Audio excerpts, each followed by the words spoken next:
कुमाऊं क्षेत्र में सर्पदंश से 10 लोगों की मौत। कमिश्नर दीपक रावत ने 4 दर्जन जहरीले सांपों को कराया जात। अब कुमाऊं क्षेत्र के हर अस्पताल में मिलेगी सर्पदंश की दवाई। बरसात का मौसम आते ही घरों में सांप आने की घटनाएं काफी बढ़ गईं। उत्तराखंड कुमाऊं मंडल में अब तक 10 लोगों की मौत हो गई। अब हर अस्पताल में सर्पदंश की दवाई मिलेगी, जिसको लेकर कुमाऊं कमिश्नर दीपक रावत ने सख्त निर्देश जारी किया। उत्तराखंड के रामनगर पहुंचकर दीपक रावत ने घरों में से पकड़े गए 4 दर्जन जहरीले सांपों को जंगल में आजाद करवाया।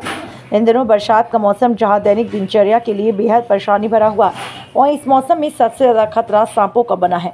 लगातार घरों में जहरीले सांप आ रहे हैं, लोगों को अपना शिकार बना रहे हैं। उत्तराखंड के कुमाऊं में इस बरसात में अब तक के सांप दर्जनों लोगों को काट चुके, जिसमें से 10 लोगों की मौत हो चुकी। इस मामले को कुमाऊं कमिश्नर दीपक रावत ने गंभीरता से लिया और कुमाऊं के हर अस्पताल में सर्पदंश की दवाइयां उपलब्ध कराने का निर्देश दिया।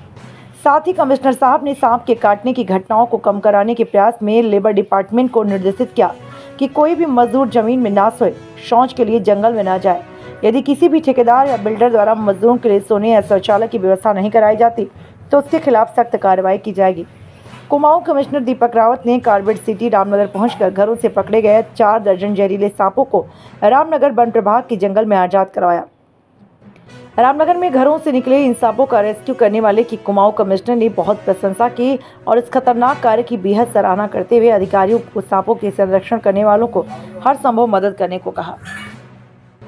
जो संस्था है सेव द स्नेक, इनकी गतिविधियां मैं पिछले काफ़ी सालों से इसको मीडिया के माध्यम से, न्यूज़पेपर्स के माध्यम से पढ़ रहा हूं और इसलिए मैंने थोड़ा गहराई से जानना चाहा कि लोग क्या एक्टिविटीज़ करते हैं। प्राइमरीली जो आबादी क्षेत्रों में घरों में सांप आ जाते हैं और बरसात में घटनाएं और भी ज़्यादा होती हैं।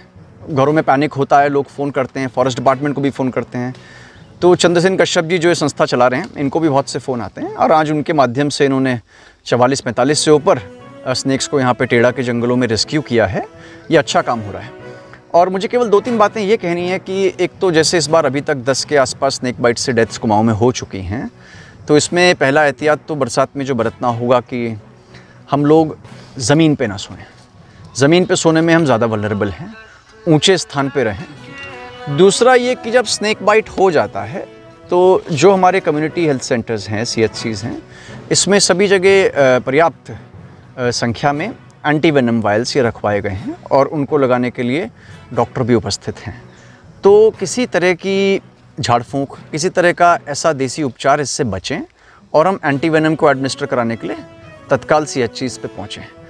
तीसरा ऑर्डर मैंने एक लेबर डिपार्टमेंट के लिए किया है कि ऐसे सभी लेबर साइट्स को इंस्पेक्ट करें जहाँ पे कि जो लेबर है उनको साइट पे ही रुकवाया जा रहा है और कोई टॉयलेट्स नहीं है। कोई टॉयलेट ना होने की वजह से लोग जंगल जाते हैं या खुले में जाते हैं और बरसात में इस तरह से स्नेक बाइट का शिकार होते हैं। और साथ ही साथ जहाँ पे वो लेबर को रुकवा रहे हैं, ये उनकी ड्यूटी होगी कि वहाँ पे वो उनको एक बिस्तर, ऊंचे स्थान पे बेड उपलब्ध कराएंगे और जिन जिन साइट्स में ये नहीं पाया जाता है उन सब पे ऐसे जो ठेकेदार हैं अथवा बिल्डर्स हैं उनके विरुद्ध हम कार्रवाई करेंगे। और एक जो सबसे बड़ी भ्रांति ये भी हो जाती है कई बार कि हम सांपों को मार देते हैं, आबादी में आ गया, बिना फॉरेस्ट डिपार्टमेंट को फ़ोन करे तुरंत कई लोग उसको मार देते हैं। तो आई थिंक ये भी गलत है, क्योंकि जो सांप है वो एक तरीके से कहीं ना कहीं जो फूड चेन है, उस फूड चेन को मेंटेन करने में भी वो एक अपनी भागीदारी निभाता है नेचर में। उसको जब हम इस तरह से मारते हैं तो ये साइकिल भी अपसेट होती है, इसका भी हमें ध्यान रखना होगा। Thank you.